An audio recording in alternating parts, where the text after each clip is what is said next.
There's only one way to tell a story, and that's over a drink, paid for, preferably by somebody else. And in a pub like this, that's not difficult. In the summer, the tourists. In the winter, the weekend people from our nearby towns.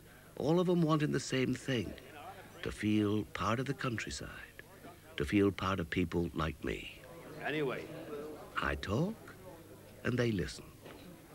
But what they're never sure about is whether what I'm telling them is the truth.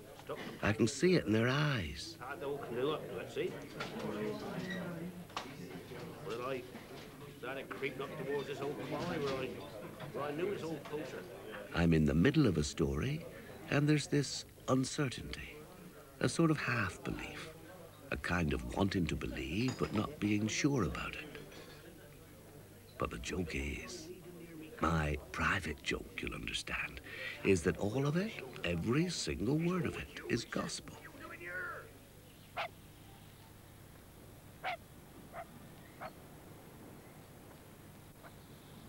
The people who live here in the village don't doubt me at all. The older ones have known me from a boy. I was a bit of a character even then, they tell me.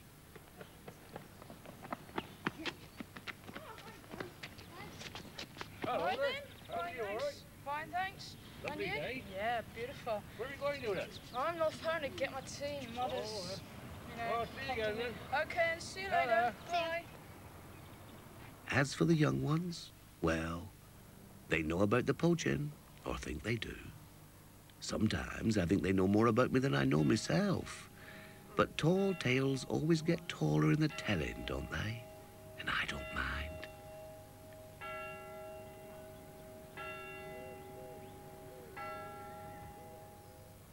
They want a hero. Well, why not me? Better than some these days. So I never deny a thing, nor admit it neither. Hold the gun. I'll give you a cartridge to put in there. Yeah. Bring the gun together. Cock the gun. Now you're ready to fire. Yeah. Right. And I dress like a bit of a hero. A touch of the gypsy. And why not? An old army jacket. But that's not just for show. One inside pocket big enough for a ferret. And another one even bigger. Big enough and more for one of Lordy's ducks. Just waiting for me down there along the estuary. On one of those misty mornings when it's all still and reddish grey, and nobody else in the world seems alive, save me.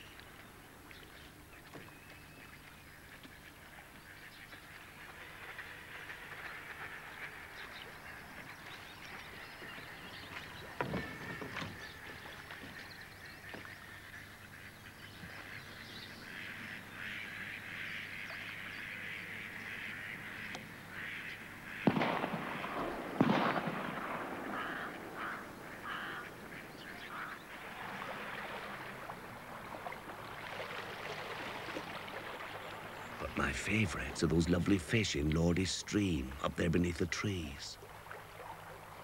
I'll tell you about tickling for sea trout. First, make sure no one's about, especially one of Lordy's keepers. You know, of all the talents in the countryside, tickling to me is the one. It's got something to do, I reckon, with the hunter being completely out of his element and the hunted completely at home in his. Just you try wading through a stream without causing a ripple. There's a gentleness about it too, and a lovely sense of style and skill.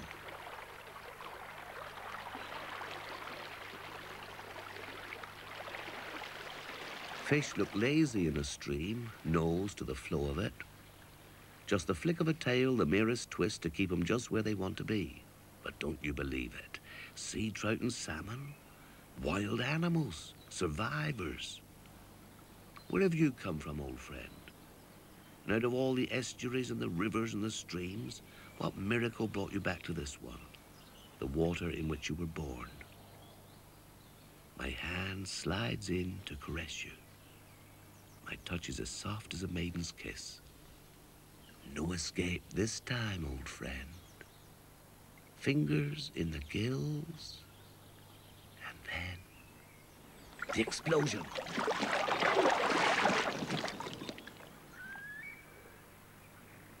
Mind you, nobody, not even me, can make a living out of poaching. So I do other things as well. Nothing 9 to 5, that's for other people. Just things I enjoy. And then, only when I feel like it.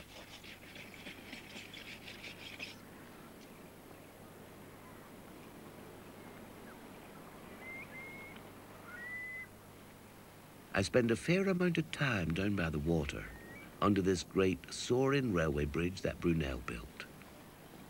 You know, there used to be a chap who lived here who could throw a stone right over it. Extraordinary. I've got this old shed down by the estuary. Only taken to locking it up in the last year or so, come to think of it. That's a sign of the times. But anyway, like I was saying, this is where you can often find me. Fixing up a boat, carving a bit of wood, painting an inn sign, mending a bit of rigging. Things I've taught myself. Things I like. Things people will pay me for.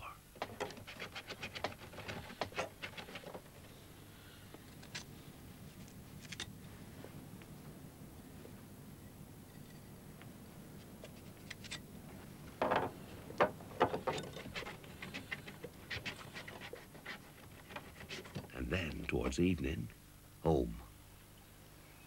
This is my place.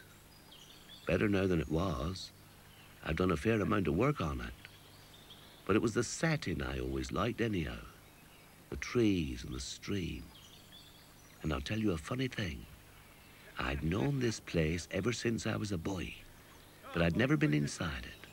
And when they said I could have it, I stood outside and I knew exactly what it would be like inside. And especially this fireplace. I opened the door and there it was. Stone for stone. Strange, wasn't it?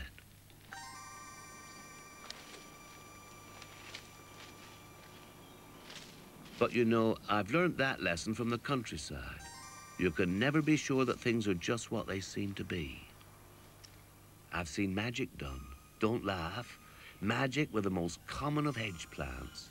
Even with a twig like this, half strangled with honeysuckle. Such twigs have magic powers, but only if you cut it in the right way. White magic, black magic, coincidence, suggestion, call it what you will, but I've seen it work.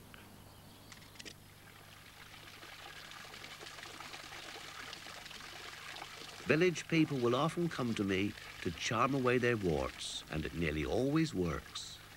It's simple if you know how. I'm going to draw this here circle, all right? A magic circle drawn in the grass with a hazel stick.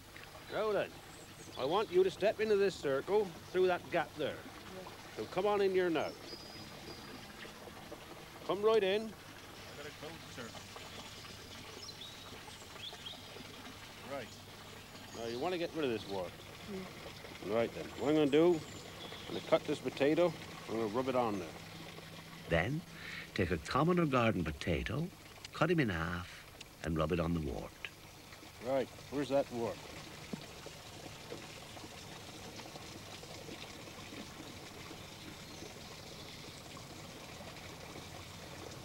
Right with me, buddy. There's one, and there's two. Pure wool wrapped round the potato, and the whole thing buried in a secret place at midnight. The great thing is to never tell a living soul where. Right then, boy. Now what I want you to do, take that potato home, bury it in your garden at 12 o'clock tonight, mind, all right? Yeah. And then forget all about your work. Go on then, off you go home then. Half my life, and more I dare say, in the daylight and the dark, has been spent along the hedgerows and in the woods. by the rivers and the streams, the salt flats and the coppices. Show me a hedge, and I'll show you where a thrush will build. Show me a copse, and I'll show you where a pheasant will roost. I was reading in the paper the other day about some fellow up north who was calling himself the king of the poachers. King? He wouldn't even be a prince. He had a list of convictions as long as your arm. A poacher, a real poacher, I mean, should go through his life from his cradle to the grave without even having the finger of suspicion pointing at him. I can't say that, but I've never been in court.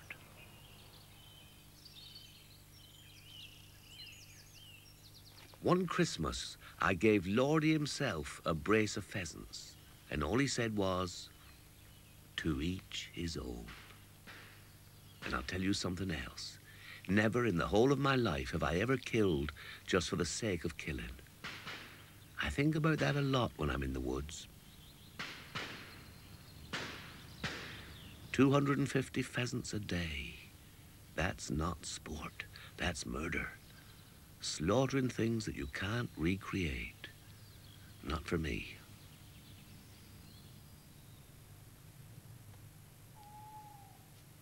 One evening, just after dusk it was, and don't you believe anything they tell you about a poacher's moon? A fallacy, that is. Moons are for keepers, not poachers. Well, one evening just after dusk, I was in the woods, and I looked up, and right there in front of me was this fox. No more than 10 yards away. A beauty. And we stood there, just like that. He looking at me, and me looking at him. I brought up the gun, and there he was, straight down the barrels. And I said to myself, well, old friend, we're after the same thing, aren't we? A nice, plump duck. But if I don't get one, there'll be some bread and cheese. But what will there be for you?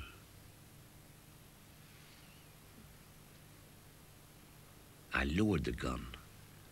He kept looking at me for, well, it must have been 10 seconds or more. And then he turned away. He didn't run, just a sort of loping walk. Things like that have happened to me more than once. It's as if you build up a sort of understanding, a sympathy almost, frightening in a way.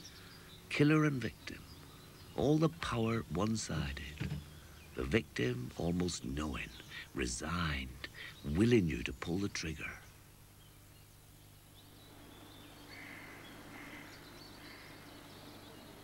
There's nothing tastier than a pheasant that you've caught yourself, and I should know. I've had a few. Lovely, will be. Poachers are born, they say, not made. Once a man said to me, if there was one pheasant in a 4-acre wood, you could walk straight to him. And he was right, you know. Oh, I could. but you love money.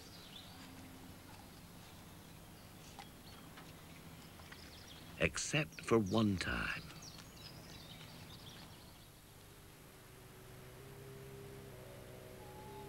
For a whole week, nothing went right for me.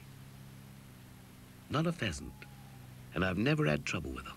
In fact, there are so many ways of taking pheasants that I'm surprised there are any of them left. Not a fish, not a duck, not even a rabbit in a snare, and they're easy enough. But for this whole week, nothing. Even my favorite ferret failed. And it wasn't as if anything had changed. Same woods, same tracks. I know the place like the back of my hand. Every tree, every bush, every twig almost. And I did all the same things. But for a whole week, nothing. I said to myself, nothing's changed with you, old son. You're doing it like you've always done it. So what the hell's going wrong? And it was then that I saw the fire. Not a big one flame, orange in the dark. I moved towards it, and quite suddenly, it went out. You know how it is. You think you've seen something, and suddenly, It isn't there anymore. But I'd seen that fire. I was sure of it. And I crept to where it had been, to a clearing in the elders. There was a circle there, scraped in the mud. I was wary of crossing it, knowing about these things. And as I did, I felt a distinct chill come over me. There were the ashes. I reached down and touched them. They were cold, stone cold. And so was I.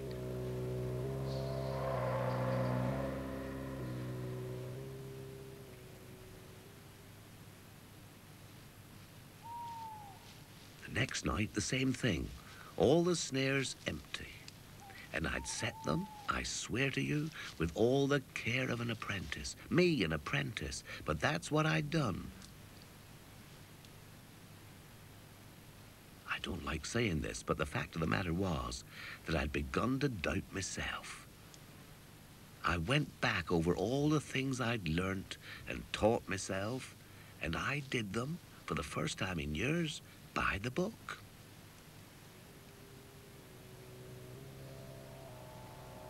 But still, nothing.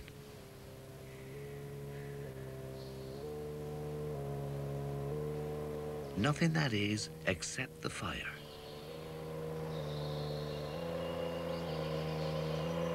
And then, as I made the move towards it, it disappeared.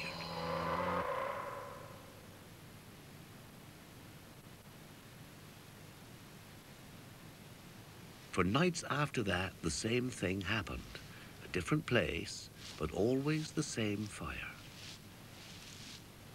And the woods were different too. There's always sound in a nighttime wood. You know, a stir of branches, the snapping of a twig. But the strange thing was, and I'm not sure I was really aware of it at the time, but every time I saw those fires, there was bird song in the air. And birds don't sing at night, do they?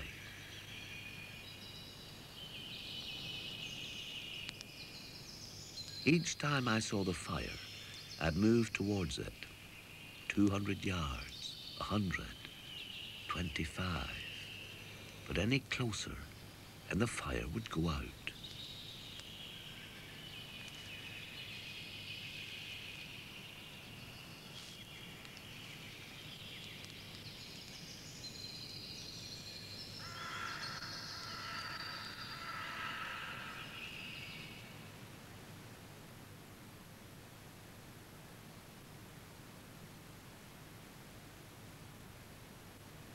Then, on the 7th night, I went into the woods again, making this time towards the stream where I'd tickled the salmon and trout. There was a sliver of a moon, I remember, and a stillness that was uncanny. I looked up, and there was the fire.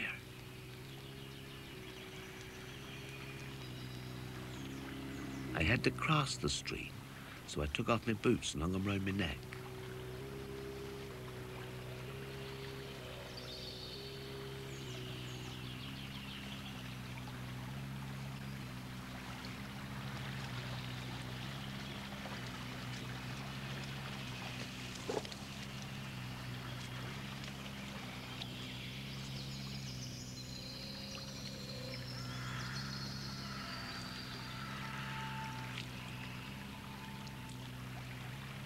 No sound, just the swirl of water and the eerie birdsong.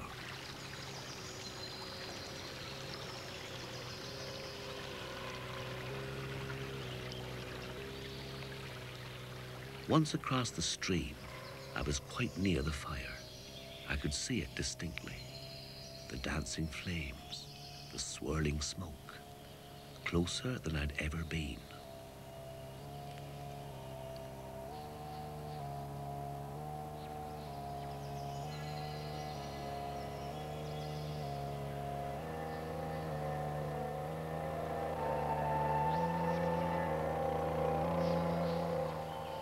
So quiet, so careful.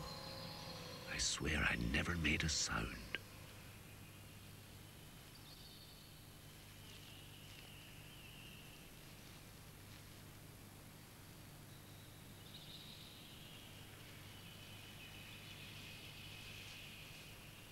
And then, quite suddenly, the man appeared, moving into the firelight. He looked to where I was, and he beckoned. I think I was frightened. I'm not quite sure now, but I know what I really was. I was bloody annoyed that a poacher as good as I reckon I am, well, it's the worst thing that can happen to a poacher, that he can be seen by anybody when he's been using every trick he's ever learned not to be seen. But nothing for it, I thought. He didn't look like a keeper, so I got up and walked towards the fire.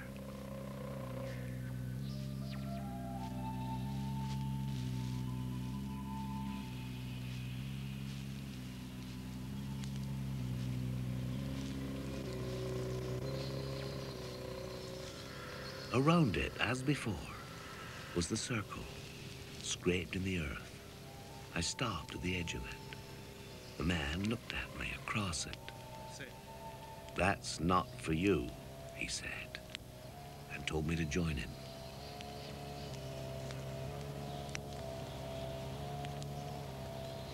It's a fine night.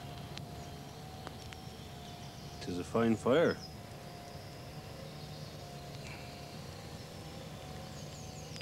I've been waiting for you. Waiting for me? What do you want with me? Shall I help you? We sat together talking by the fire. For how long, I'm still not sure. An hour, maybe, perhaps 2. The fire blazed on. It worried me. It could be seen for miles, I was sure. And Lordy's keepers, I knew from experience, were likely to be much closer than that. The man seemed to read my mind. "There's only 2 people in this world that can see that fire," he said, "and that's you and me." And it was then that I began to think that this was no place for me to be. What's your name then? Look down. Look down? Why? I dragged my eyes from his face and looked down. And where his feet should have been, there were 2 cloven hooves.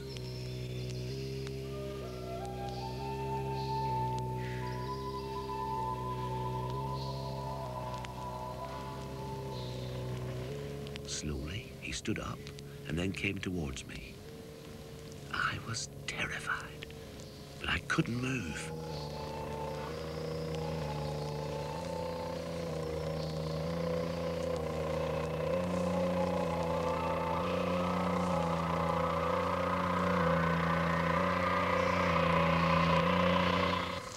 It was as if I'd been struck by lightning. The whole of my shoulder seemed to burn. A hot iron couldn't have been worse.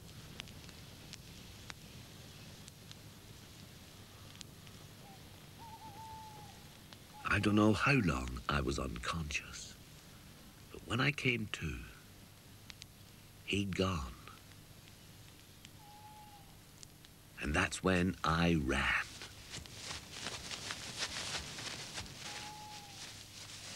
Uncaring of noise, uncaring of anything. Keepers, to hell with keepers. Across the stream, in and out of the rhododendrons, dodging the dark trunks of the dark trees, blundering, blundering, blundering. A professional poacher. Oh, not me. Not then.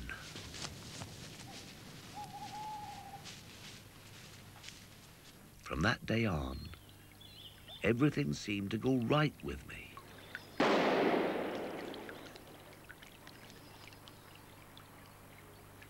It was as if I was one of the chosen ones, one of the favored.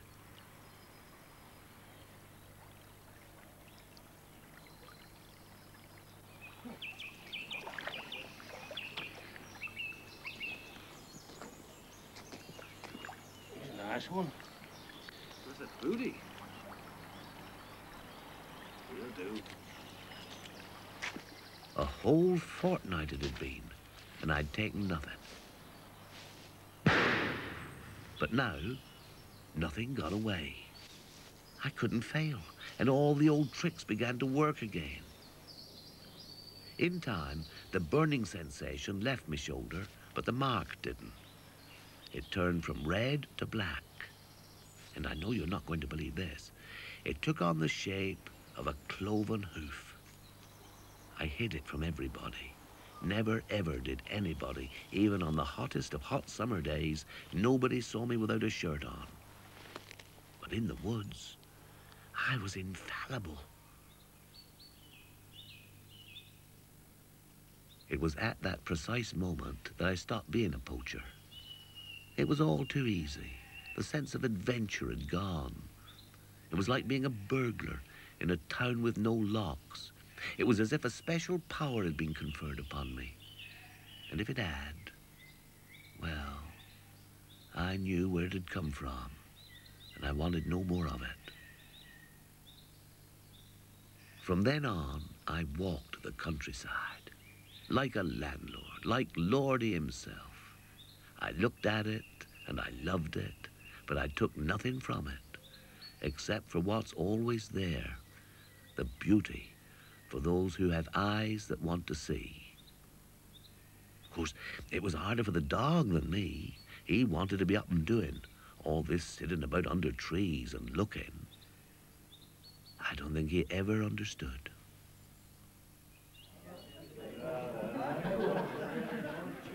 Last spring in the pub, I told this story just as I've told it to you. And I looked at the eyes, and in them, I saw what I knew would be there.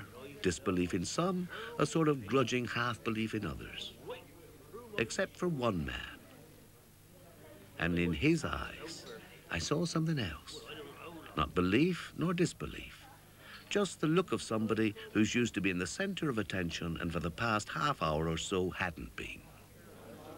Do you know, I carry his mark to this day.